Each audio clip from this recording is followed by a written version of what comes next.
Hi guys, welcome to the channel. In today's video, I'm going to show you how you can upload audio to Roblox. So before getting into this video, must subscribe to our YouTube channel and click on the bell icon. So the first step you simply need to do is to search on Google Roblox, open Roblox and log in into your account. As you can see that I already log in. Then you simply need to click on create. So once you are here, you simply need to click on view dashboard.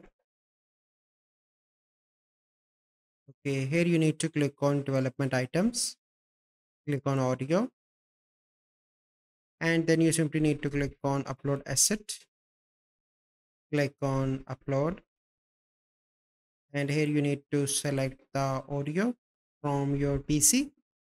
So once you select it, you simply need to name your audio, add description, and click on upload.